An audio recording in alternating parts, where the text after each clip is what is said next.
임신 잘 시키던 선비의 말년은 한양에 한 선비가 살고 있었습니다. 그는 어느 날 볼 일이 있어 영남으로 내려갔는데 일을 마치고 다시 한양으로 돌아가던 도중 태백산 속에서 길을 잃고 말았습니다. 가도 가도 주막은커녕 인가조차 나오지 않았는데 설상가상으로 날까지 어두워지자 선비는 마음이 다급해졌습니다. 까딱하다가는 산짐승들에게 잡아먹힐 수도 있겠다는 생각에 겁까지 났죠. 하지만 다행히도 해가 자취를 감추기 전에 한 집을 찾았습니다. 이 집은 산속에 있으면서도 안채와 바깥채 모두 기와를 얹은 여느 기와집 같았습니다. 선비는 안으로 들어가 주인을 만나 하룻밤 묵어가기를 청했습니다.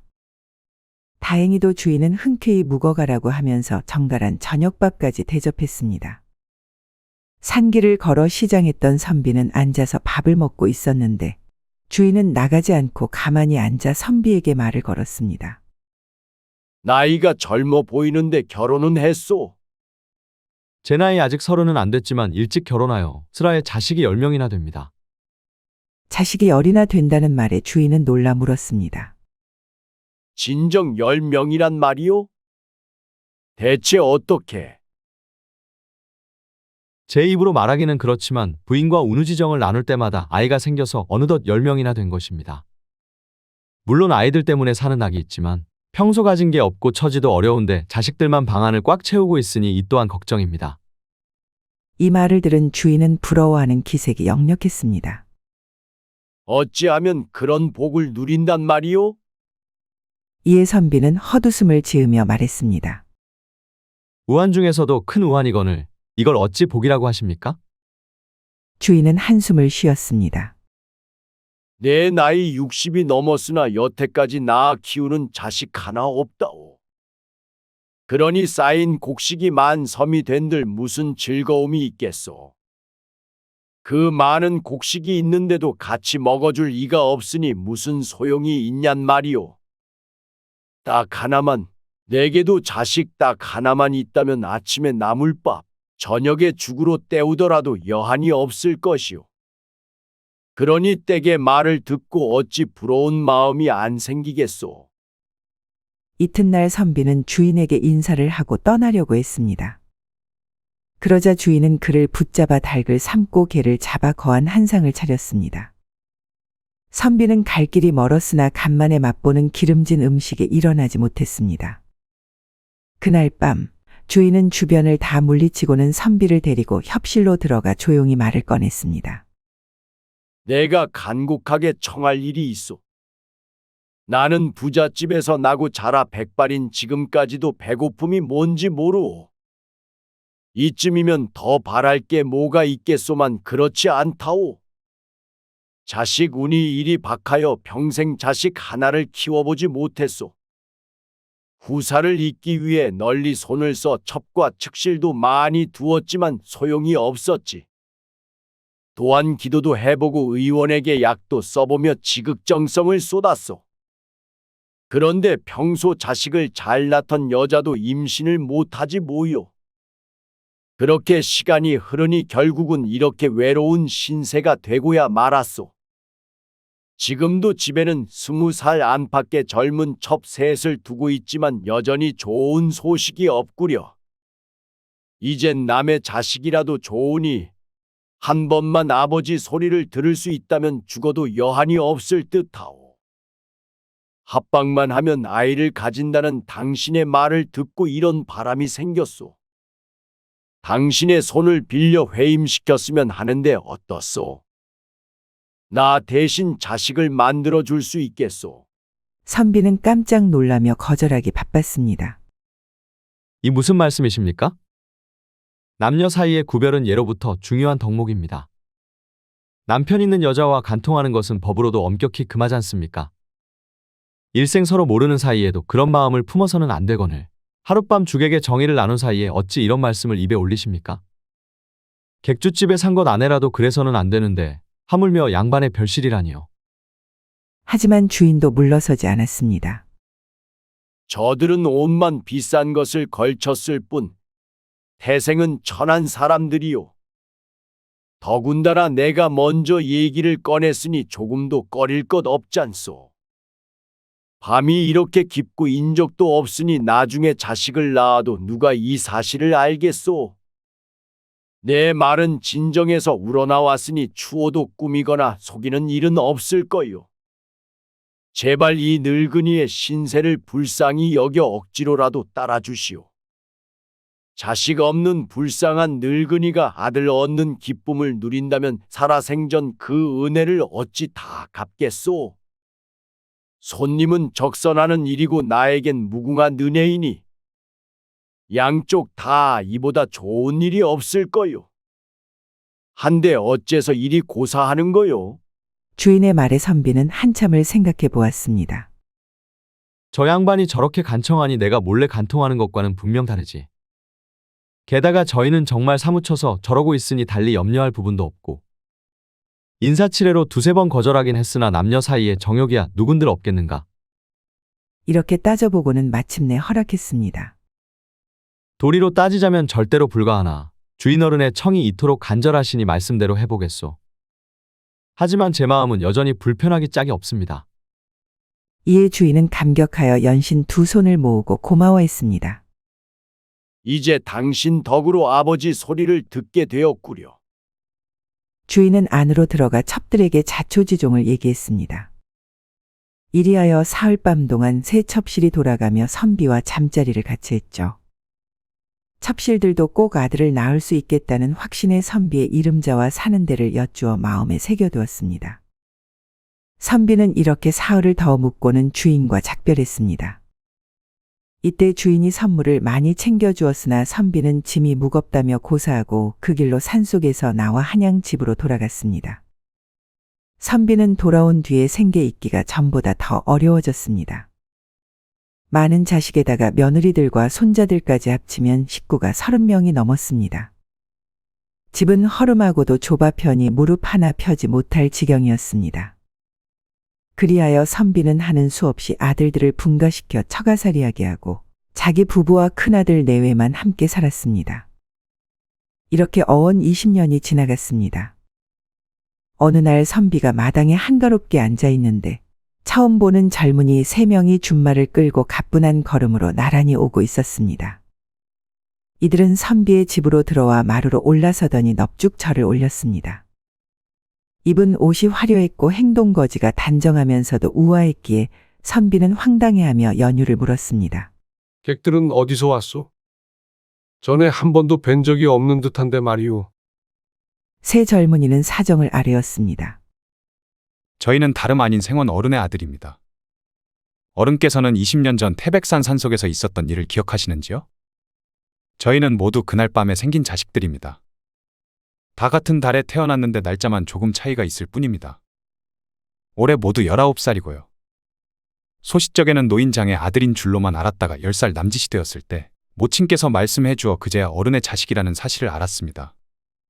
그때는 어른께서 어디에 사시는지 모르는 데다 10년 넘게 길러주신 노인장의 은혜도 크고 소중했기에 차마 하루아침에 저버릴 수 없었습니다.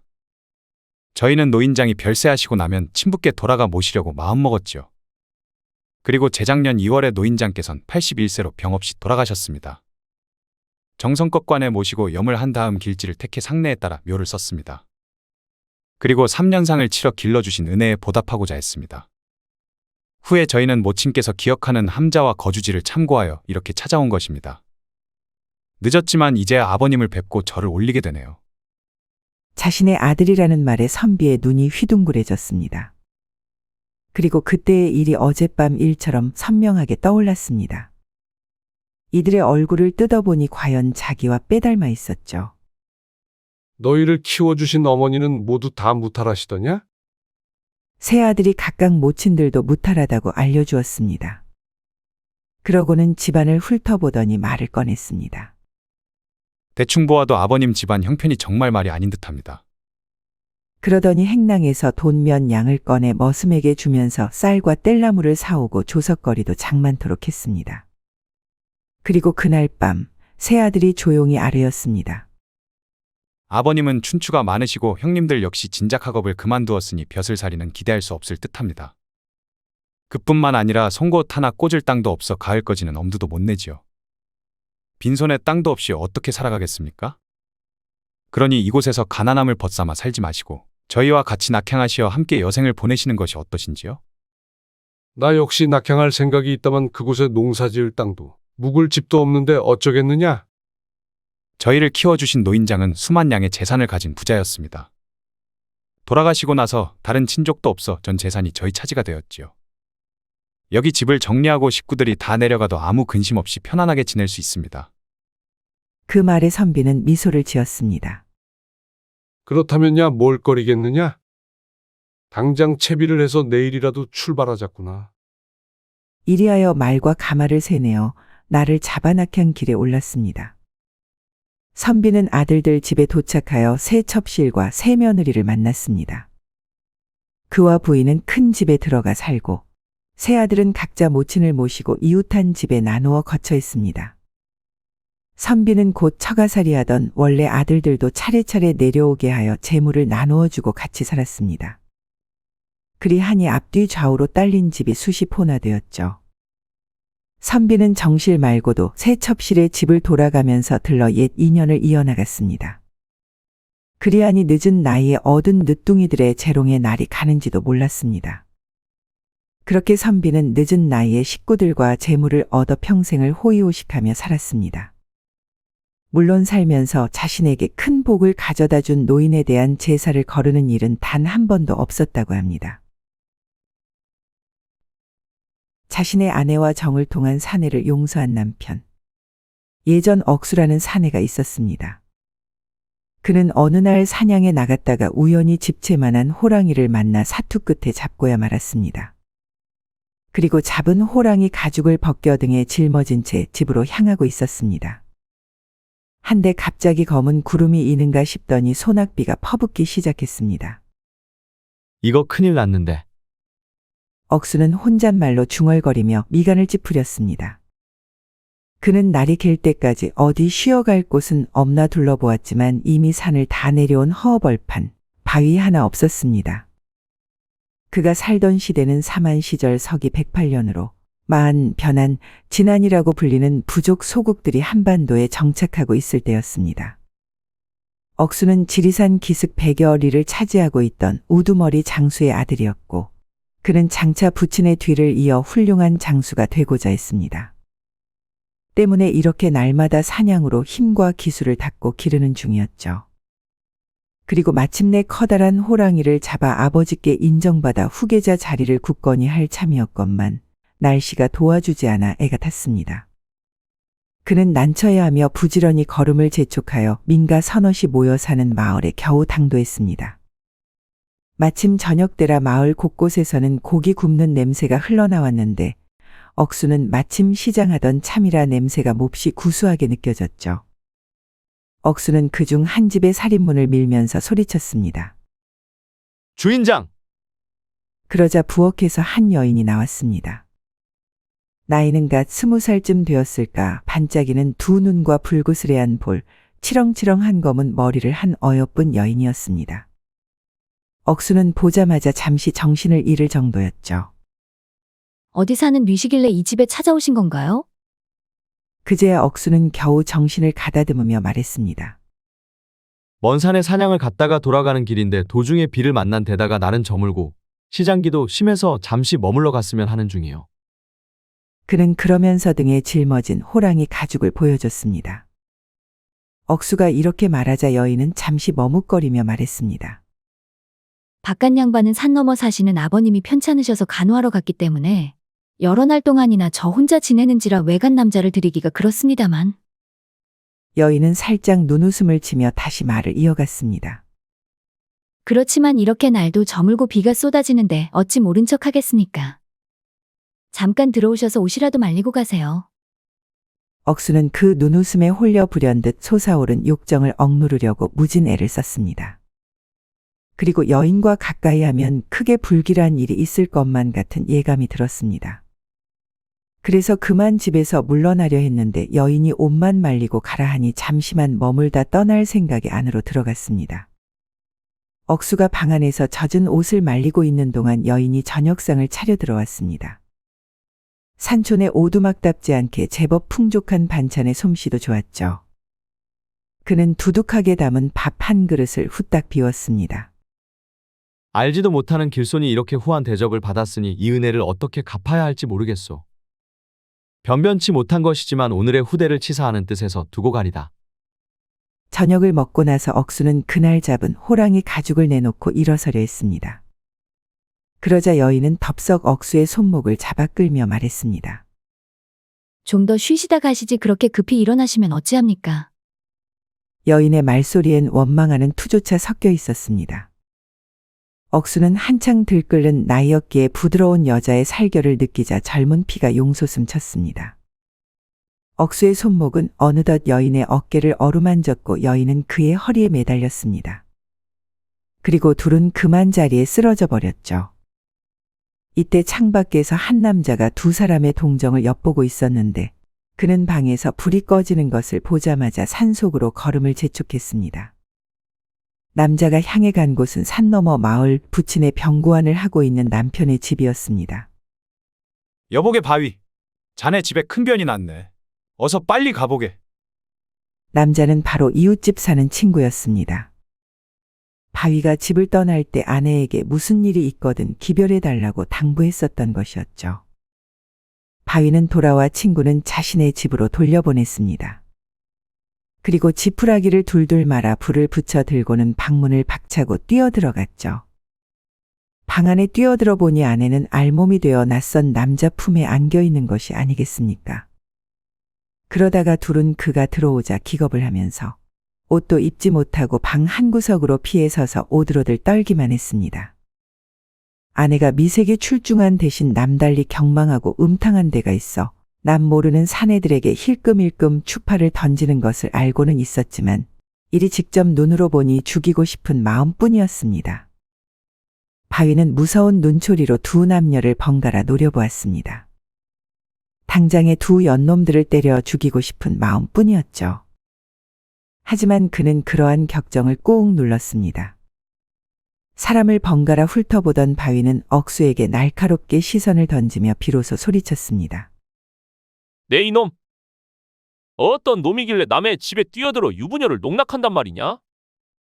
억수는 대답할 말이 없었습니다. 이곳은 자기 아버지가 다스리는 지역을 벗어난 남의 나라였고 그 당시에 부족국가와 부족국가 사이는 인접하면 인접할수록 틈을 엿보고 약점을 노리는 적대 세력 관계였습니다. 때문에 섣불리 자기 신분을 밝혔다간 자신이 어떤 호된 일을 당할지 알 수 없을 뿐만 아니라 부친과 부족들에게 어떤 누를 끼칠는지 예측할 수 없었습니다. 그래서 억수는 말했습니다. 젊은 혈기로 철없는 짓을 저질렀소. 그 죄주가 마땅하니 내 목숨은 주인장에게 맡길 뿐이요. 그러나 내 신분만은 까닭이 있어 밝히지 못하겠소. 바위는 다시 젊은이를 훑어보았습니다. 준수한 용모며 침착한 언동이며 막되어 먹은 인간은 아닌 것 같았는데 특히 허리에 찬 칼이 눈에 띄었습니다. 자루에 달린 구슬이라든지 칼집을 장식한 금 등을 보아서는 상당히 고귀한 집 자재임이 분명했죠.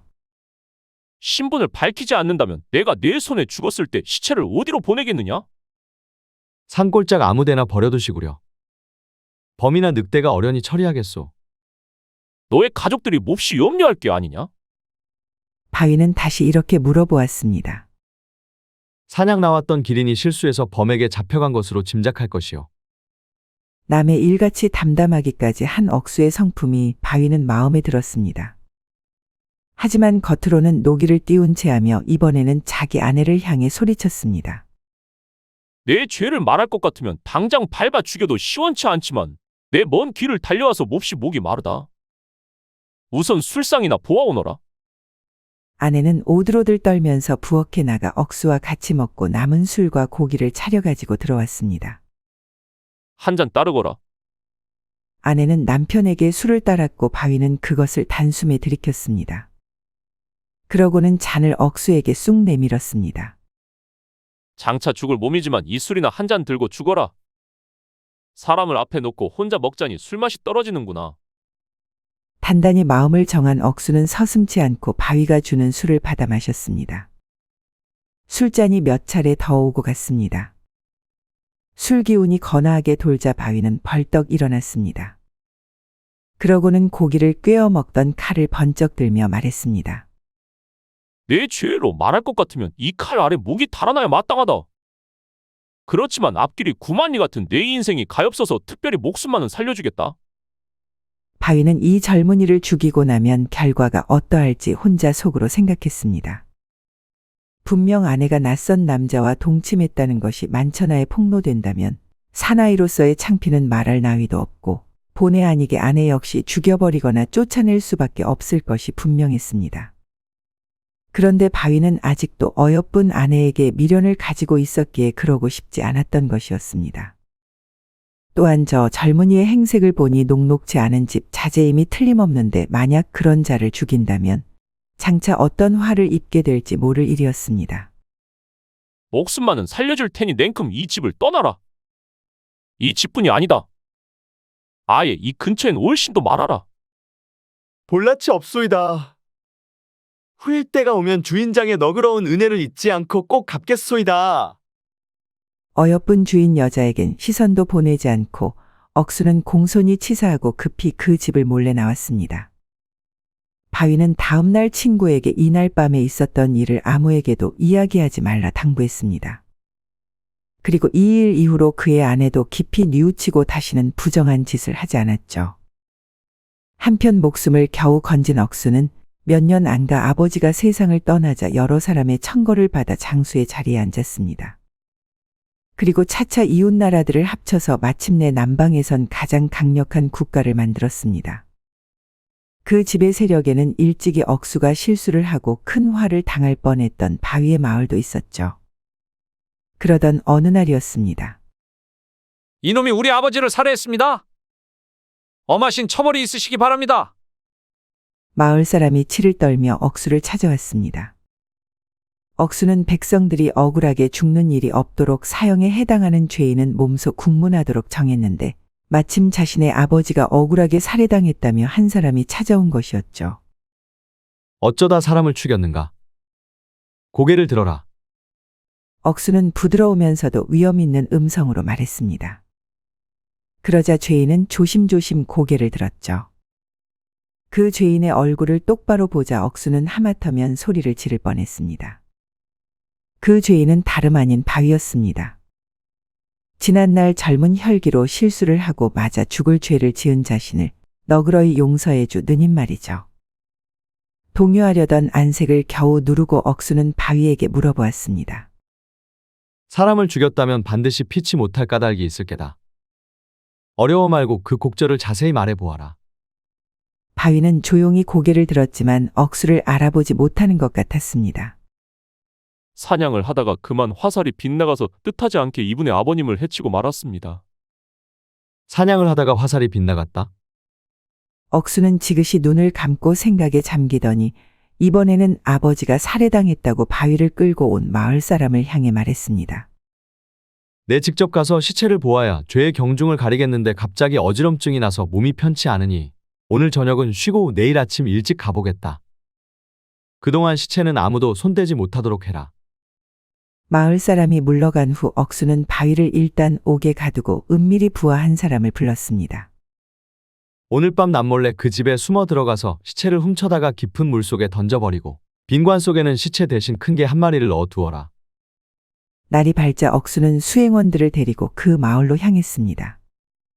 비명 행사했다는 노인의 집 문전에 당도하자 억수는 주인을 불러내 말했습니다. 시체는 어제 말한 대로 보관해 두었겠지? 예, 관 속에 그대로 있을 줄 압니다. 그렇다면 내가 들어가서 확인해 보아라. 송사를 담당한 부하가 안으로 들어가더니 조금 후 눈이 휘둥그레져서 뛰쳐나와 말했습니다. 실로 괴이한 일을 다 보았습니다. 관 속의 시체는 간 곳이 없고 다만 죽은 개 한 마리가 들어있을 뿐입니다. 시체 대신 죽은 개가 들어있다고? 억수는 죽은 사람의 아들을 향해 호통을 쳤습니다. 이놈! 내 아버지의 시체는 어디다 감추어두고 관 속에 죽은 개를 넣어두었느냐? 호통 소리에 죽은 사람의 아들은 기어들어가는 소리로 말했습니다. 아버님의 시체는 틀림없이 관 속에 안치하여 마루에 두었습니다. 그리고 장수 어른께서 손대지 말라고 하시기에 아무도 가까이 가지 않았사온데 나를 누구로 알고 거짓말을 하느냐? 내가 은밀히 조사해 본즉 너는 바위 안에 미색을 탐낸 나머지 여러 번 꼬여 보았으나 듣지 않으므로 바위를 없애버릴 방도를 은밀히 궁리하고 있었겠다. 이것은 순전히 억수가 짐작으로 얼러본 수작이었습니다. 그러나 그 수작은 공교롭게도 들어맞아 아들의 얼굴은 순식간에 백지장처럼 창백해졌습니다. 사실 억수와의 일이 있은 후 바위의 아내는 딴 사람이 된 것처럼 정숙하게 행동했습니다. 그러나 그렇다고 그 미색을 탐내는 자가 없는 것은 아니었죠. 어떻게 수작해 보려는 자가 매번 끊이지 않았는데 이번에 죽은 사람의 아들도 그 중에 하나였습니다. 그래서 남편 바위에게 누명을 씌워 감옥에 보내고 그의 아내를 차지하려 한 것이었죠. 그래서 내 아버지가 병으로 죽었는데도 그 시체를 감추고 바위에 화살에 맞아 죽었다고 꾸며댄 것 아니냐? 더러운 욕심을 채우기 위해서 아버지의 시체를 모욕하고 생사람을 잡으려고 한 괘씸한 놈. 혹독히 다스려야겠다. 너무나 억울한 말에 죽은 사람의 아들은 울며 소리쳤습니다. 아닙니다. 너무나 억울한 말씀입니다. 너는 아니라고 하지만 시체가 없으니 뭘로 내 말을 증명하고 뭘로 그 자에게 벌을 주겠느냐? 내 너를 당장 옥에 가둬야 마땅하나 상제가 된 몸임을 특별히 살펴서 너그러이 용서해 주마. 그 대신 다른 사람에게 없는 죄를 뒤집어 씌운다거나 남의 아내에게 욕심을 낸다거나 하면은 필시 사지를 찢어 죽이겠다. 그는 이렇게 얼러놓고 돌아가서 바위를 석방했습니다. 옥에서 풀려 나오자 바위는 꼭 꿈만 같았습니다. 비록 과실이긴 하지만 사람을 죽인 것만은 확실했습니다. 그런데 아무런 벌도 받지 않고 이렇게 풀려 나오다니 도무지 있을 수 없는 노릇이었습니다. 바위가 풀려나자 장수는 손짓으로 궁인을 내보내고 바위를 자신의 옆으로 불렀습니다. 잘 왔소. 내 전부터 그대와 가까이 하고 싶었으나 까닭이 있어서 이루지 못했소. 장수 어른께서는 전부터 소인을 알고 계셨습니까? 알다 뿐이겠소. 그대는 내 생명의 은인인데. 생명의 은인이란 말에 바위는 문득 머리에 스치는 생각이 있었습니다. 혹시나 그렇소. 젊은 혈기로 그대 부인을 욕보였을 때 그대는 내게 벌을 주지 않고 내 허물을 감싸주지 않았소? 그래서 이번에 실수로 사람을 죽였을 때 벌을 주시지 않고 저를 풀어주신 겁니까? 나라의 우두머리로서 온당한 처사는 못 되었지만 그대의 은혜를 잊을 길 없어서 그렇게 했던 것이오. 바위는 억수의 지극한 보온의 정에 그만 감격의 눈물을 흘렸습니다. 그리고 긴 시간이 흘러 억수는 세상을 떠났습니다. 어질고 밝은 우두머리여서 백성들은 모두 애통에 맞이 않았는데 그 중에서도 가장 슬퍼하는 노인이 하나 있었습니다. 그 노인은 장례 행렬이 멀리서 나타나기 전부터 길가에 쪼그리고 앉아 통곡을 했고 장례 행렬이 앞을 지나가고 멀리 보이지 않게 된 후까지 울음을 그치지 않았습니다. 말할 것도 없이 그 노인은 바위였습니다. 여인의 배에 올라타 황소 소리를 낸 선비. 나이는 젊으나 직위가 높은 어떤 환관이 있었습니다. 그는 길가 옆 커다란 기와집에 살았는데 과거날이 가까워진 어느 날 이른 아침 하인 셋에게 말했습니다. 너희들은 나가서 길 옆에 기다리고 섰다가 과거 보러 상경하는 사람이 있으면 누구든 막론하고 맨 처음 지나가는 이를 꼭 모시고 오너라. 그러면서 술과 안주도 차려놓으라고 했습니다. 점심때가 막 지나자 영남에서 올라온 선비가 집 앞에 나타났습니다. 그는 초라한 행장의 조랑말을 타고 오는 길이었는데 매우 지쳐 보였죠. 지키고 있던 하인들이 그의 조랑말 앞을 가로막고 인사를 하며 잠깐 집으로 들어가기를 청했습니다. 선비는 당연히 거절했습니다. 내가 이 집과는 평소 일면식도 없는 데다 갈 길이 몹시 바쁘구나. 그럼에도 불구하고 하인들은 다짜고짜 앞에서 끌고 뒤에서 밀며 마치 죄인을 붙잡아 가듯이 억지로 끌고 들어갔습니다. 선비는 말에서 뛰어내리려 했지만 여의치 않아 꼼짝없이 잡혀 들어갔죠. 안으로 들어온 뒤 하인들은 선비를 말에서 내리라 하더니 양쪽에서 붙잡고 마루에 올랐습니다. 그러자 곧 환관이 나왔는데 그를 보자마자 선비는 분통을 터뜨렸습니다. 도대체 왜 행인을 붙잡아다 이런 곤욕을 보이는 거요? 주인인 환관이 나긋하게 대답했습니다. 차차 알게 될 것입니다. 그러니 포기하고 여기서 주무시지요. 그러면서 하인들에게 다시 일렀습니다. 가지고 온 물건과 짐을 풀고 조랑말은 잘 먹이라고 해라. 하인들은 명을 받고 물러났습니다. 선비는 악다구니를 퍼부었죠. 사람을 끌어다 욕을 보이는 것도 해괴한 일이거늘 이유도 말하지 않고 마음대로 붙잡아 두다니. 이게 무슨 짓이요? 주인은 살짝 웃음기를 띠며 달랬습니다. 그저 있어 보시오. 이따 보면 알게 될 거요. 말을 찾으려야 찾을 길이 없고 짐을 달래야 주지도 않으니 선비는 그저 혀를 끌끌 차기만 할 뿐이었습니다. 그러는 동안 벌써 해가 저물어서 길을 더 가기도 어려운 형편이 되었습니다. 이윽고 손님과 주인의 저녁상이 잇따라 나왔는데 반찬은 푸짐하고 음식을 담은 그릇은 고급스러워 번쩍번쩍 빛이 났습니다. 그러나 분을 사귀지 못한 선비는 상을 밀쳐버리고 먹지 않았습니다. 주인은 그의 마음을 풀려고 다독였죠. 손님을 욕보이자는 게 절대 아니라오. 조만간 좋은 일이 있을 예정이오. 그러니 참고 수저를 드시기 바라오. 객지에서 끼니를 걸으면 없던 병도 생기는 법. 환관의 말에 분이 조금 가라앉은 선비는 상 앞으로 가 수저를 들었습니다. 저녁을 다 먹고 나자 날이 완전 어두워져 있었습니다. 손님이 주무실 곳은 따로 있어. 환관은 그리 말하고선 선비를 별채로 안내했습니다. 별채 방에는 금동화로에서 향연기가 피어오르고 화려한 침구와 원앙금침이 놓여 있었습니다. 마치 막장 가든 신랑 방 같았죠. 잠시 뒤 술상이 나왔는데 이를 지켜보던 선비는 점점 더 괴상하다는 생각만 들었습니다. 곧이어 곱게 화장하고 화사하게 꾸민 아름다운 여인이 시녀들의 부축을 받으며 문을 열고 들어왔습니다. 선비는 너무 놀라고 당황하여 정신이 나가 어쩔 줄 모르고 급히 일어나 자리를 피하려고 했습니다. 그러자 주인이 그를 붙들어 앉히며 말했습니다. 만나볼 만한 애라서 이러는 것이오. 그러면서 일어나 문을 열고 나가더니 밖에서 방문을 자물쇠로 채워버렸죠. 오늘 밤 즐겁게 보내시오. 영문을 모르는 선비는 세상 걱정 많은 사람처럼 앉아 있었습니다.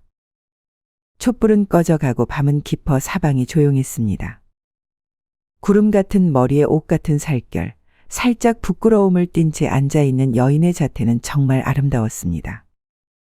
선비는 환한 마음이 서서히 가라앉으며 어느 순간 욕정이 고개를 들어 자기도 모르게 눈길이 여인 쪽을 향했습니다. 선비는 비단 치마를 보며 얼굴이 달아오르고 촛불 그림자에 눈이 어지러워져 마음을 걷잡을 수 없었습니다. 이때 여인이 처음 말문을 열었습니다. 제 말대로 하셔야만 원하시는 대로 따를 겁니다. 선비가 물었습니다. 그게 무슨 말이요? 저의 배 위에 걸터앉아 소 울음소리를 크게 내셔야 합니다. 그리 해야지만 오늘 밤 저와 함께 운우지정을 나눌 수 있습니다. 그런 해괴한 짓을 하라니. 난 못하오, 못해. 선비는 이내 베갯머리로 물러나 앉았습니다. 하지만 금세 욕정이 다시 일어 그녀에게 다가가려 했는데 여인이 또 말했습니다. 제 말대로 안 하신다면 몸이 부서질지언정 운우의 정은 나눌 수 없어요. 그러자 선비는 어쩔 수 없이 기어들어가는 소리로 소 울음소리를 냈습니다. 한밤중이라 아무도 모른다고는 하나 그대가 알고 내가 아니. 너무 부끄럽소, 부끄러워. 그래도 소 울음소리가 너무 작아요. 아무래도 선비님 뜻을 따르지 못하겠어요. 다시 목을 길게 빼고 큰 소리로 울어보세요. 순간 선비는 불끈 화가 치밀었습니다. 한 번도 못할 짓을 두 번이나 하라고. 뜻밖의 알지도 못하는 사람들에게 밖에서 곤욕을 치르더니 이젠 안에서 이런 해괴한 짓을 벌이라는 말인가. 무슨 애군이 이리도 가혹한가? 선비는 이렇게 중얼거리며 방문을 박차고 나가려고 했습니다. 그런데 이런 다짐도 잠시 다시 정욕이 꿈틀거렸습니다. 그래서 이번에는 좀 더 큰 소리로 소 울음소리를 냈습니다. 에이, 부끄럽군, 부끄러워. 여인은 이번에도 아니라고 했습니다. 소 울음이 아직도 시원스럽고 크지 못하네요. 훨씬 크게 울어야 창밖까지 들리지요. 선비가 애걸했습니다. 더 이상 못하겠소. 2번이나 한 것도 부끄럽기 짝이 없소. 기왕에 한 번 소리 냈으니 2번이고 3번이고 상관 있겠어요? 더구나 닭이나 개 짖는 소리보다야 낫잖아요. 굳이 애간장을 태우며 몸을 상하게 하실 것까지야 있나요? 선비는 이 말에 더욱 욕망의 불길이 타올라 이번에는 울음소리를 크게 내며 그녀의 배를 타고 넘어갔습니다. 때마침 여종이 소변을 보러 마당으로 나왔다가 아닌 밤중에 소가 우는 소리를 듣고 깜짝 놀라고 말았습니다. 이 소가 미쳤나? 왜 밤중에 울고 난리래? 안에서 이 소리를 들은 선비는 자기도 모르게 웃느라 엎어질 뻔했습니다. 그리고 이제야 방 안에 있는 남녀의 정이 이루어져 새벽까지 쭉 이어졌습니다. 이윽고 닭이 울고 샛별이 숨기 시작했습니다. 주인은 별채로 들어와 직접 열쇠를 따고 방문을 열며 씩 웃었습니다. 좋은 밤 잘 보내셨소? 부끄러워하며 머리를 숙이고 있던 여인은 얼른 일어나 안채로 들어가 버렸습니다. 주인은 선비를 우리 새신랑이라고 부르며 여종을 시켜 참을 내오게 했죠. 마치 신랑의 아침상인 양수륙의 진미로 차려졌는데 선비는 난생 처음 대하는 것들이었습니다. 그러자 선비는 분했던 마음이 싹 풀어지고 기쁘고 즐거운 마음이 일었습니다. 그래도 의아한 마음은 여전해서 주인에게 사유를 물었으나 여전히 빙그레 웃을 뿐이었습니다. 곧 더 좋은 일이 있을 거요. 선비는 답답하기 그지없었으나 그렇다고 어찌할 도리도 없었죠. 점심때쯤 주인은 여종을 시켜 술잔을 내오게 했습니다. 선비는 낮술이라 거절하려 했지만 향긋한 술의 향이 그러지 못하게 했죠. 은술잔과 옥잔으로 손님과 주인이 주거니 받거니 하다가 선비는 어느새 잔뜩 취해 쓰러졌습니다. 깨어나 보니 해는 이미 지고 저녁이 오고 있었습니다. 선비는 깜짝 놀라 일어나서 급히 짐을 챙겨 가겠다고 했죠. 하지만 다시 주인이 그를 붙잡았습니다. 석양이 저무는데 지금 떠나면 도성에 당도하기 어렵소. 하룻밤 더 묵어 가시오. 선비는 어젯밤 맺은 정이 아직 미흡한 데다 주인도 정중하게 만류하는 터라 하룻밤 더 묵었습니다. 어젯밤에 그 여인과 동침한 다음날 아침, 선비는 이젠 정말 떠나겠다고 했으나 주인이 이번에도 보내주지 않았습니다. 그러자 이제는 선비가 사정하고 애원했죠. 이틀 밤 꿈 같은 정부는 행운이었습니다. 하지만 과거를 보러 천리길을 올라왔으니 이것만큼 중요한 게 어디 있겠습니까? 먼 시골 출신이라 기일보다 먼저 도성으로 들어가야 동접들을 찾을 수 있고 시험 도구도 마련할 수 있습니다. 이렇게 계속 인연에 매여 있다간 외려 악연이 되지 않겠습니까? 그러니 이쯤에서 절 도와주십시오. 과장에 들어갈 방도가 있으니 더 있다 가시오. 그 말에 선비는 도망칠까 생각도 해보았으나 타고 온 조랑말이 어디에 있는지 모르는 데다 직접 챙긴 책자와 시험장에서 쓸 물건들이 짐바리 속에 들어있어 그럴 수 없었습니다. 한편 동접들은 벌써 도성에 도착해 있었습니다. 선비가 누군가에게 붙잡혀 있는 줄 몰랐던 그들은 친구가 나타나지 않자 오던 도중에 병으로 쓰러진 줄로만 알았습니다. 때문에 그런 그를 한편으로 안타까워하기도 하고 걱정하기도 했죠. 선비는 이날 밤도 어쩌지 못하고 그 집에 머물렀습니다. 하지만 밤새도록 잠을 못 이루고 뒤척이다가 새벽녘에는 아예 일어나 길게 한숨을 내쉬었습니다. 월계관을 쓰며 금이환양하는 꿈을 꾸었는데 이게 무슨 일이다냐. 아침이 되자 주인은 선비에게 시지와 필묵을 내주었습니다. 모두 최상품이었죠. 또 과거장에서 먹을 찬과 음식을 듬뿍 마련해 주었습니다. 이렇게 다 챙겨주시니 감사합니다. 하나 진작 동접들을 놓치고 서수도 없으니 급제 길은 아예 막혔네요. 이제 낙방했으니 고향에 어떻게 돌아간단 말입니까? 그 걱정도 할 필요 없어. 이번 과거를 보는 곳이 춘당대 아니요? 거기는 궁궐 아니니 내가 손을 쓸 수 있다오. 내 말만 들으면 필시 급제할 것이오. 그러더니 주인은 영리한 하인을 그에게 딸려 보냈습니다. 아울러 서신도 들러보냈는데 잘 쓰는 서술을 골라서 시지를 쓰게 하고 답지를 제출할 때도 잘 봐달라는 내용이었습니다. 끝에는 신신당부하는 말까지 들어 있었죠. 다른 곳으로 가지 말고 곧장 도성 안에 내 집으로 가시오. 내 말대로만 하면 이번 과거에서 틀림없이 급제할 거요. 그리고 내려오는 길에 꼭 다시 들르시오. 부디 나의 뜻을 저버리지 마시오. 선비가 시험장에 들어가자 글 잘 쓰는 서수가 주변에서 거들어 주었고 예상보다 쉽게 식권을 제출할 수 있었습니다.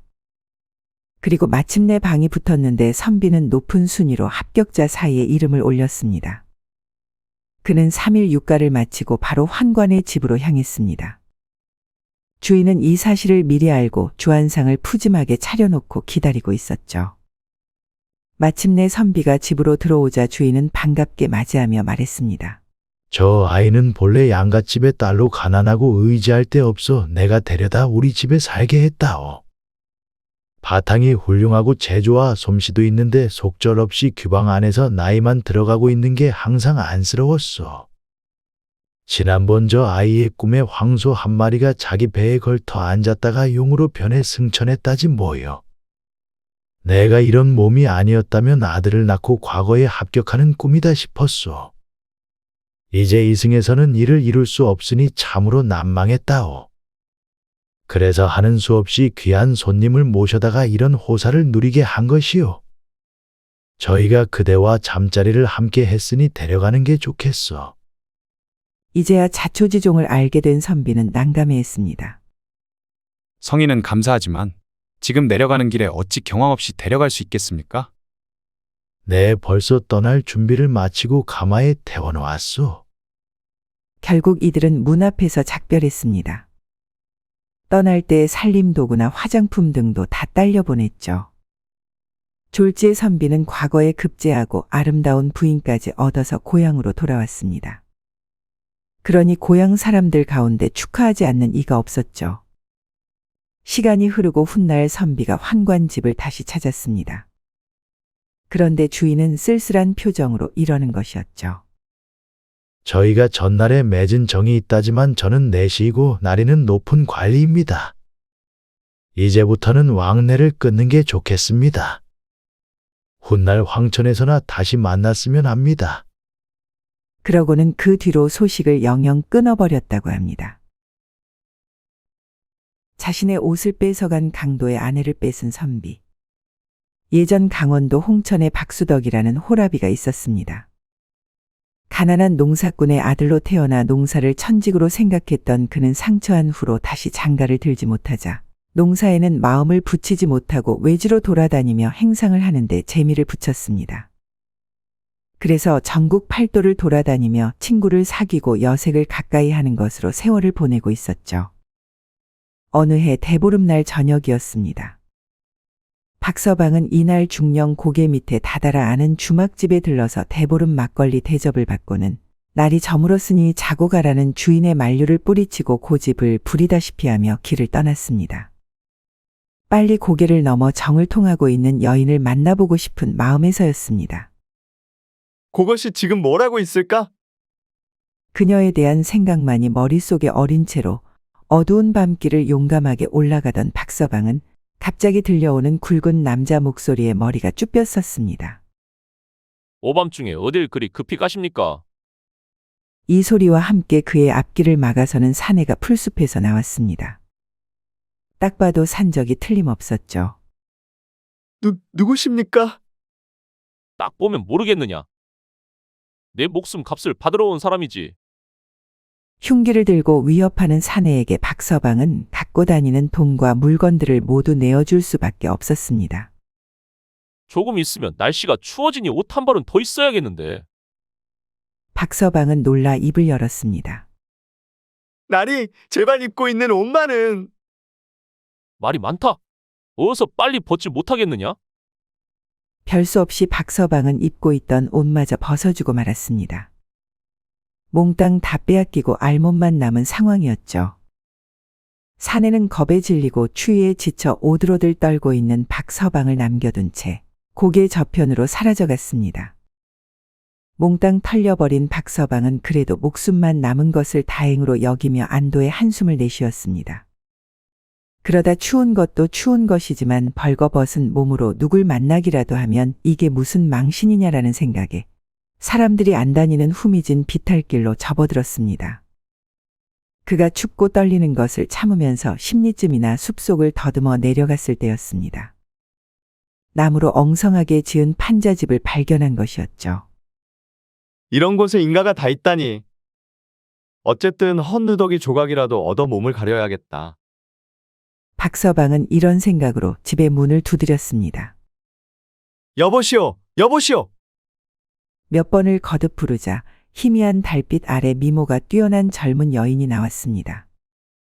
누구세요? 박서방은 여인의 모습이 보이자 두 손으로 부끄러운 곳을 감싸쥐고 말했습니다. 밤늦게 죄송합니다. 싫은 길에서 산적을 만나 옷을 빼앗겼는데 적선 삼아 몸을 가릴 헌 옷이라도 한 벌 주십사 하고 이렇게 찾아왔습니다. 그는 알몸이었기에 차마 하룻밤 재워달라는 말은 하지 못했습니다. 여인은 무심코 그의 모습을 훑어보다가 두 손으로 사타구니를 감싸쥐고 있는 것을 보고 홈칫하여 뒤로 물러섰습니다. 그러나 잠시 후엔 진정이 되었는지 말을 이었습니다. 이렇게 추운 밤에 밖에서 어떡하시겠어요? 우선 이리로 좀 들어오세요. 박서방은 마지못하는 척 안으로 들어섰죠. 다행히 안에는 아무도 없고 그녀 혼자인 듯 했습니다. 그녀는 그를 건넌방으로 안내하고는 옷 한 벌을 내주었습니다. 밝은 데서 보니 여인의 생김새가 퍽 아름다웠습니다. 저만 하면 제법 쓸만하군. 박서방은 몸에 훈기가 돌자 슬그머니 엉뚱한 생각이 들기 시작했습니다. 그녀의 눈빛도 그럴싸해서 그런지 야릇한 빛을 발하고 있는 것 같았죠. 여인은 얼마 후에 안방에서 이부자리 한 채를 내어와 박서방 앞에다 펴놓고는 말했습니다. 추우신데 우선 여기다 다리를 좀 넣으세요. 이렇게 말하며 여인 자신도 허물없이 이불 속으로 발을 뻗었습니다. 그녀는 생글생글 웃으며 방문 틈으로 밖을 내다보더니 마침내 문고리를 닫아 걸고 무르녹는 듯한 추파를 던지는 것이었죠. 여인의 심중을 짐작 못할 바 없는 박서방은 방금 전까지 덜덜 떨던 것이 언제였더냐는 듯이 흐뭇하게 마주 웃었습니다. 이윽고 여인은 설레이는 숨결을 토해내며 말했죠. 부끄러우니 불을 끄겠습니다. 여인은 등잔불을 훅 불어 껐습니다. 이윽고 폭풍우가 이는 듯한 시간이 지나갔습니다. 운우의 극치를 맛본 박서방은 혀를 내둘렀습니다. 팔도강산을 돌아다니며 여자도 많이 겪어보았지만 이런 기분은 처음이었습니다. 다행히도 그런 사정은 그녀도 마찬가지인 모양이었습니다. 그녀는 거친 숨결을 가라앉히자 웃으며 말했죠. 세상 일은 재미있기도 하지. 당신의 옷을 빼앗은 사람이 당신한테 마누라를 빼앗겼군요. 무엇이요? 못 알아들으세요? 당신의 옷을 빼앗은 사람이 바로 제 남편이란 말이에요. 잠시 얼이 빠져있던 박서방은 바지를 축혀 입으며 말했습니다. 그럼 내가 여기서 이럴 때가 아니지. 어서 빨리 이곳에서 나가야겠소. 그러자 여인이 말했습니다. 조금 더 있다 가셔요. 어차피 도둑질에 바빠서 밤중에 집으로 돌아오는 법은 좀처럼 없으니까요. 아마 새벽에나 올 테니 안심하세요. 그리고 당신같이 재간이 좋은 남정네도 또 만나기 힘든데. 추파를 던지는 것이 다시 한번 안아달라는 것임에 틀림없었죠. 박서방은 시칸이 웃고서는 다시 이불 속으로 기어들어가 그녀와 한데 어우러졌습니다. 전번보다 더욱 격렬하게 황홀한 싸움을 치룬 두 남녀가 서로 떨어져 이마에 땀을 훔치고 숨결을 가라앉히고 있을 때였습니다. 갑자기 문 두드리는 소리가 나며 말소리가 들려왔죠. 마누라 나왔소. 어쩌지? 벌써 돌아왔나 보. 박서방은 당황해서 얼굴이 새파랗게 질렸습니다. 그러나 여인은 어디까지나 태연한 척했죠. 겁내지 말고 여기 그대로 누워 계세요. 나는 안방에서 자고 있었던 것처럼 할 테니. 이렇게 귓속말로 일러놓고 날쌔게 속옷을 주워 입더니 방문을 열고 나갔습니다. 아니, 벌써 오세요? 그녀는 마당으로 나가 제 남편을 맞아들이더니 안방으로 들였습니다. 명절날 밤이길래 손님도 없고 해서 일찍 돌아왔지. 집에 무슨 일은 없었나? 아마 당신한테 걸려들었던 손님인 모양인데 발가벗은 작자 하나가 조금 전에 와서 옷을 달라더군요. 제 발로 죽여달라고 찾아왔구만. 근데 그래서 놓아 보내는 것보다는 붙잡아 두는 것이 옳지 않을까 싶어서 옷 한 벌을 주고 건넌방에다 자리를 펴주었지요. 지금쯤 골아 떨어졌을 거예요. 그렇잖아도 관아에 신고할까봐 꺼림칙했는데 아주 이참에 처치해버리고 말아야겠군. 산적은 몸을 일으켜 건너방으로 가려 했습니다. 그러자 여인이 나서서 말렸습니다. 뭐 이부자리까지 피투성이를 만들어 못하겠어요. 내버려 두었다가 새벽에 처치하셔도 될 텐데. 그럴까? 그럼 도망 못 치도록 꼭 가둬 두기나 해야지. 산적은 이렇게 중얼거리며 안방 문을 열고 나와 건너방의 문을 철통같이 얼고 잠갔습니다. 제기랄, 아무튼 이제 나는 죽었구나. 박서방은 눈앞이 아찔했습니다. 방문을 떠밀어도 봤으나 문은 열릴 기미가 없었고 천장을 뚫거나 벽을 허물 재간도 없었죠. 생각다 못해 그는 방바닥에 오줌을 눈 뒤 젖은 흙을 살살 긁어내어 구들장을 드러냈습니다. 그리고 넓혀진 구멍을 통해 부엌으로 나올 수 있었습니다. 부엌으로 나온 그는 온 힘을 다해 집 밖으로 도망쳤습니다. 어두컴컴한 밤이라 앞이 보이지 않았지만 죽기 살기로 뛰었죠. 그러다가 무언가에 걸려 몇 바퀴 굴렀는데 정신을 차리고 보니 뭔가 푹신한 바닥에 엎어져 있었습니다. 그 푹신한 바닥은 바로 호랑이의 등이었죠.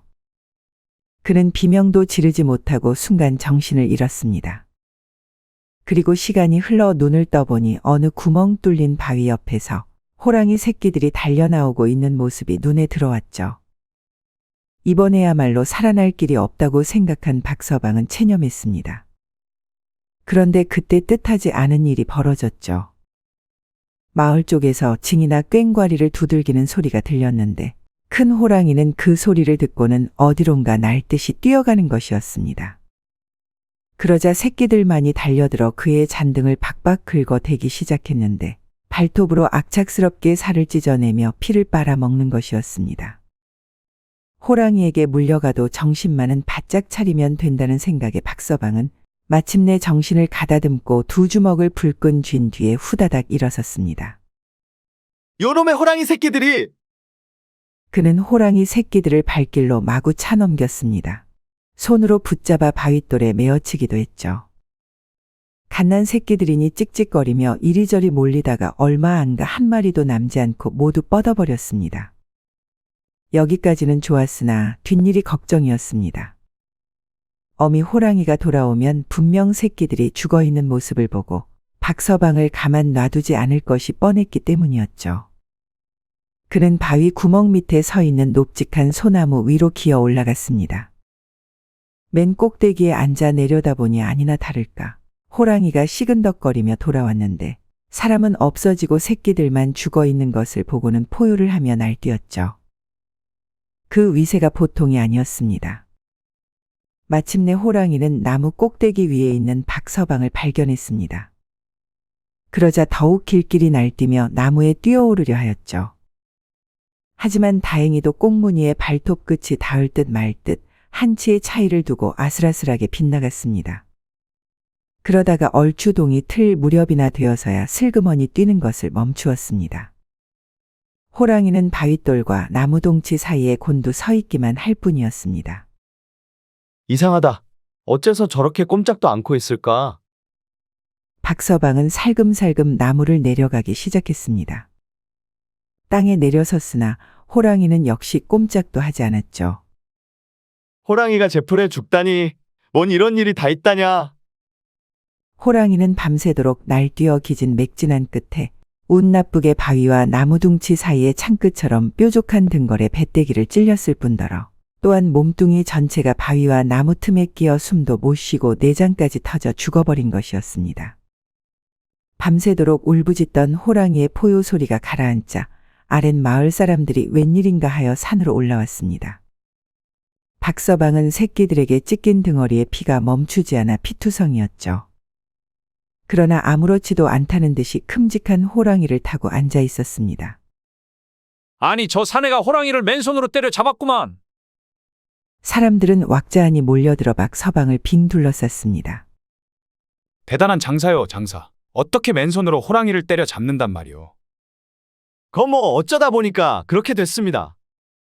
이렇게 그는 짐짓 자신이 잡은 듯이 이렇게 얼버무렸습니다. 하기야 힘으로 잡은 것은 아니지만 느긋한 참을성과 정신을 잃지 않은 꿋꿋함으로써 싸우지 않고도 이긴 것이니 그가 잡았다 해서 이상할 것은 없었죠. 마을 사람들은 박서방과 호랑이를 정진사라는 선비의 집으로 데리고 갔습니다. 사실 정진사 댁은 호랑이 때문에 큰 피해를 입고 있었죠. 이틀 전 하나밖에 없는 무남동녀 애지중지하는 딸을 시집 보냈었는데 신랑이 뒷간에 간다고 신방을 나서는 순간 호랑이한테 물려가고 말았던 것이었습니다. 그래서 물려간 사위는 그렇다 치고 딸에게까지 호환이 미칠까 두려워 밤마다 마을 사람들을 청하여 징이나 꽹과리를 치고 야단을 했던 것이었죠. 그런데 어젯밤에는 밤새도록 천지가 떠나갈 듯한 포효 소리가 들려와 더욱 경계를 하다가 갑자기 그 소리가 뚝 그침으로 날이 밝기를 기다려 산에 올라가 보았던 것이었습니다. 그리하여 호랑이와 박서방을 떼매고 온 것인데 박서방은 긴장이 풀린 위에 상처의 동통을 참지 못해 자리에 눕자마자 그대로 까무러쳐 버렸습니다. 이 꼴을 본 정진사는 박서방을 딸의 원수를 갚아준 은인으로 여기는 만큼 사람들을 시켜 온갖 정성을 다하여 치료해주고 여러 날 만에 비로소 깨어나자 그에게 말했습니다. 자네는 아마도 하늘에서부터 내 딸과는 무슨 인연이 있었던 모양이야. 만일 처자를 거느리지 않았다면 내 딸 아이를 데려가도 좋네. 진사는 박서방에게 그의 뜻을 물었습니다. 그렇잖아도 제취를 못해 자꾸 타락된 길만 걷던 박서방으로서는 감히 먼저 청하지는 못했어도 마음속으로 바라던 바였는지라 망설이지 않고 승낙하여 아리따운 이팔 처녀를 새로운 아내로 맞이하였습니다. 그로부터 그는 객지로 나다니던 습관을 딱 끊고 도난, 연한, 호난의 삼난을 평생의 거울로 삼아 부지런히 농사를 지으며 아름다운 아내와 자식을 낳고 잘 살았다고 합니다. 가까운 곳에 씨뿌리라는 주모. 예전 강원도의 자그마한 마을에 향촌 주막이란 곳이 있었는데 안주가 제법 맛깔스럽고 정갈하다 하여 술꾼들에게 인기가 대단하였습니다. 하나 아무리 맛있다고 해도 그 나물에 그 밥. 사실 향촌 주막에 남정네들이 아침부터 모여드는 것은 다름 아니라 주모인 해심의 미모 때문이었습니다. 그래서 주모인 해심만 있으면 비록 술맛이 행주 빨아놓은 물 같고 안주가 음식 쓰레기 같아도 찾아오는 사람이 수두룩할 지경이었습니다. 그리하여 장이라도 서는 날에는 향촌 주막은 사내들로 인해 콩나물 시루나 다름없었습니다. 그리고 그럴 때면 주모 해심은 손님들 사이를 재빠르게 오가며 술을 따르고 농을 건네면서 술을 팔았습니다. 일찍이 남편을 잃고 혼자가 되었다고는 하나 백설기 같이 흰 얼굴에 탱탱한 피부, 입술은 마치 산딸기를 머금은 것 같은 짙은 붉은색이었습니다. 그냥 보아도 일이 이쁠지언데 술에 취해 보면 더욱 이뻐 보이는 것은 만고의 진리, 불변의 법칙. 때문에 그녀와 함께 술을 마시는 사내들은 하나같이 그녀에게 추파를 던지며 하룻밤을 청하고는 했습니다. 그렇지만 보통 내기가 아니었던 그녀는 자신에게 던지는 추파들은 가볍게 무시하였습니다. 아니, 오히려 저질스런 농담에 화를 내기는커녕 농까지 던지며 웃고 넘어갔죠. 하지만 몸을 더듬는 못된 짓을 하는 사내들에게는 밥을 푸고 남은 주걱으로 손등이나 뺨을 후려갈겼습니다. 그럼에도 불구하고 해심의 주막은 날이 갈수록 번창했습니다. 사실 이런 정도라면 그녀를 진짜 안아보았다는 사내가 나타나길 마련이건만 웬일인지 실제로 그녀와 하룻밤을 보냈다는 사내는커녕 소문도 없었습니다. 오히려 윗마을의 아무개가 해심에게 미처 전 재산을 갖다 바쳤다느니 아랫마을의 아무개가 매일같이 해심의 주막에 드나들어 부인과 코가 깨지도록 싸웠다느니 하는 가벼운 소문만 심심찮게 들려올 뿐이었습니다. 그러던 어느 날 한 번 찍은 여인은 꼭 넘어뜨리고야 만다는 정선달이 향촌 주막에 관한 소문을 들었습니다. 그래서 하루는 날 잡고 먼 길을 걸어 주막에 당도했습니다. 그러자 주모가 주문을 받으러 다가왔는데 과연 듣던 대로 양귀비 뺨치는 미모였죠. 잘생긴 선비님이신데 어찌 이곳까지 오셨을까? 밥과 술이 필요하니 주막에 온 것이 당연한 거 아니오. 왜? 내가 뭐 못 올 곳을 왔어? 아니, 이곳에는 웬 시정 잡배나 짐승 같은 사내놈들만 가득한 곳인데 이렇게 단정한 선비님은 처음이라 그러지요. 나도 낮에만 부잣집 도련님처럼 단정할 뿐. 밤에는 여느 사내들과 마찬가지로 짐승이라오. 그리 말하니 꼭 한번 보고 싶군요. 언젠가 시간이 되면 보여주겠소. 그는 그리 말하면서 국밥과 막걸리를 주문했습니다. 그러고는 부엌으로 들어가는 혜심의 뒷모습을 보았는데 앞모습만큼이나 뒤태 역시 고왔습니다. 얼굴과 마찬가지로 몸매 또한 예술이란 말이야. 어떻게든 꼭 내 것으로 만들고야 말겠어. 그는 언젠가는 꼭 혜심과 함께 하겠다는 마음을 먹고는 주막을 나왔습니다. 며칠이 지나고 정선달은 저녁을 일찌감치 먹고 혜심의 주막을 다시 찾았습니다. 그날따라 이미 주막 안은 만원이었는데 기다렸다 겨우 구석자리에 하나 남은 자리에 앉을 수 있었습니다. 혜심은 다시 찾은 정선달을 보고 반가워했습니다. 또 오셨네요. 술 맛도 좋고 찬도 맛있고 눈 또한 즐거워 다시 찾아왔지. 어머, 눈 또한 즐겁다는 것이 저를 보고 한 말이죠. 그리 잘 알면서 왜 또 물어보는 거요? 그런 말은 자꾸 들어도 안 질리는 법이랍니다. 혜심은 방긋 웃더니 술을 가지러 부엌으로 들어갔습니다.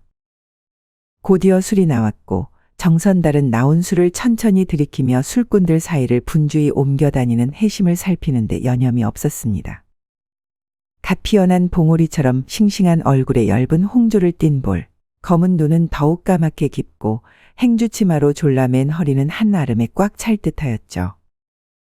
보면 볼수록 매력적인 여인이었습니다. 정선달은 그녀와 같이 자려면 어찌 해야 하나라는 생각에 여념이 없었습니다. 그러다 정체를 알아야 꼬실 수 있겠다는 생각이 들어 술 한 대를 또 가져오는 혜심을 붙들고는 말했죠. 아무래도 혼자 마시는 술은 맛이 없단 말이야. 그러니 옆에 앉아 술 좀 따라주시오. 이리저리 돌아다니며 술 몇 잔을 마셔 이미 술이 취한 혜심은 얼굴이 도화빛이 되어 해죽 웃으며 말했습니다. 선비님, 그런 일이라면 진작 저를 부르셨어야죠. 그녀는 그리 말하고는 정선달의 옆에 앉았습니다. 그녀가 병을 들어 잔에 술을 따라주자 정선달이 물었습니다. 주막이 장사가 잘 돼서 돈 좀 만지겠구만. 헌데 여자의 몸으로 언제까지 이 일을 할 수는 없는 법 아니겠소. 자네는 대체 언제까지 이 일을 할 생각이오? 정선달이 술을 따르는 혜심을 보며 측은한 표정을 지었습니다. 그러자 그녀의 눈가는 이내 축축해졌습니다. 기한이 있겠습니까? 그저 죽지 못해 이 일을 할 뿐이지요. 남편과 자식도 없이 혼자 산다면 죽어서 귀가 될 걸세. 제사도 못 받아 먹는 떠돌이 귀신이 될 셈인가? 저라고 이렇게 살고 싶겠습니까?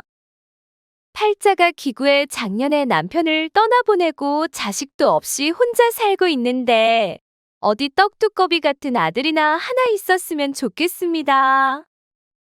정선달은 더욱 동정하는 눈빛으로 말하며 열심히 혜심의 기색을 살폈습니다. 그러면 잘 됐네. 이곳을 보아하니 자네 좋다는 사내들이 한가마니인 것 같은데 개 중 괜찮은 사내를 만나 함께 살아보는 게 어떠한가? 시치미를 뚝 뗀 정선달의 수작이었습니다. 그 말을 들은 혜심이는 아는 듯 모르는 듯 한숨을 포옥 내쉬며 말했습니다. 사내면 다 사내인가요? 자식을 받으려면 씨가 좋아야 하는데 어디서 굴러먹다 온 것인지 모르는 산 것들과 무엇을 하겠습니까? 매일같이 술만 퍼마시며 여자 꽁무니만 졸졸 쫓아다니는 놈들인데 말입니다. 만약 아이를 낳는다고 해도 지를 닮은 멍청한 산에 아이를 낳을 뿐이겠죠. 이렇게 말하며 행주치마로 코 밑을 찍어내는 것이었습니다. 그 말에 좋은 생각이 난 정선달은 갑자기 입을 열었습니다. 술을 마셔서 그런가? 아니면 사람이 많아서 그런가? 왜 이리 덥지? 그러면서 술기운인 양 두루마기를 훨훨 벗어 던졌습니다. 해심이가 제 푸념을 다 늘어놓고 자리를 뜨자 정선달은 두루마기는 잊어버린 채하며 저고리 바람으로 주막을 나왔습니다. 그러고는 한 보름가량 주막의 발길을 뚝 끊었다가 어느 날 새벽부터 득달같이 달려들어 해심의 아침 잠을 깨워가며 수선을 피웠습니다. 그렇지 않아도 해심이는 꾀죄죄한 두루마기를 둘 데도 없어 벽 한 구석에 걸어놓고 정선달이 찾아오기를 기다렸는데 그가 새벽에 찾아오자 눈에 가시 갔던 두루마기를 건네주려고 했습니다. 한데 정선달은 갑자기 목구멍이 막혔는지 아니면 바람을 맞아 벙어리가 되었는지 말을 하지 않고 사뭇 손짓 발짓을 하며 사람을 답답하게 만들었습니다. 선비님, 그동안 무슨 일이 있으셨습니까? 왜 말을 하지 않고 손짓 발짓만 하십니까? 해심은 이상해서 까닭을 물었으나 정선달은 나오는 말을 손으로 막는 신용을 하며 빨리 두루마기를 달라고 발까지 동동 구르는 것이었습니다. 무슨 일이길래 저리 야단이람? 일이 벌어져도 엄청나게 크게 벌어진 모양이구나. 지레 짐작한 해심은 부쩍 호기심이 났습니다. 그래서 두루마기에 양팔을 끼고 있는 정선달을 붙들고서는 물었습니다. 대체 무슨 일이길래 그리 안절부절하십니까? 정선달은 해서는 안 되는 말이라도 하듯 입을 틀어막으며 몇 마디 토막토막 아깝다는 듯이 뱉어내었습니다. 어젯밤의 용꿈. 마누라가 처갓집에 가서 빨리 가야만 하네. 해심이는 순간 귀가 번쩍 뜨이는 것 같았습니다. 자고로 상서로운 꿈은 발설하는 법이 아니라고 했으니 용꿈을 꾸었다는 정선달이 벙어리 흉내를 내는 이유를 알만했던 것이었죠.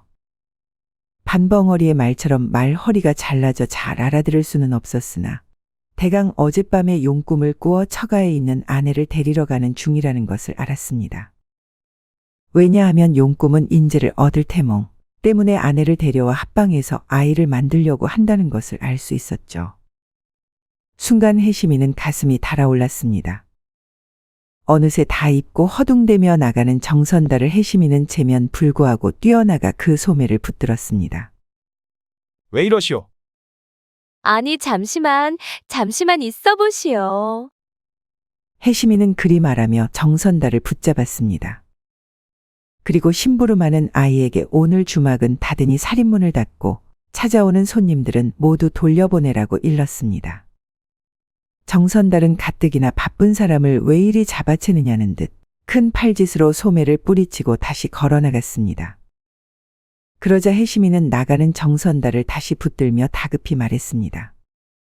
선비님, 멀리 있는 밭에 씨를 뿌리려고 하다가는 늦습니다. 그러니 가까운 밭에 씨를 뿌리는 게 어떨런지요? 내 배는 어떻습니까? 막말로 네 배에서 낳건 다 선달님 자손 아니겠습니까? 그녀는 이렇게 말하며 선달의 소매를 잡고 방으로 잡아 끌었습니다. 그제서야 정선달은 못 이기는 체하고 따라 들어갔죠. 그리고 두 사람은 함께 하였는데 며칠이 흐른 뒤 해심은 아이를 갖게 되었습니다. 정선달은 원체 바람둥이라 아이를 가졌다는 소식을 듣고 어디론가 사라졌지만 해심은 아이를 낳아 애지중지 잘 키우며 열심히 공부시켰습니다. 그리고 그 아이는 훗날 장원급제하여 어머니께 효도하며 행복하게 살았다고 합니다. 이상 야담설화였습니다. 구독과 좋아요는 사랑입니다. 감사합니다.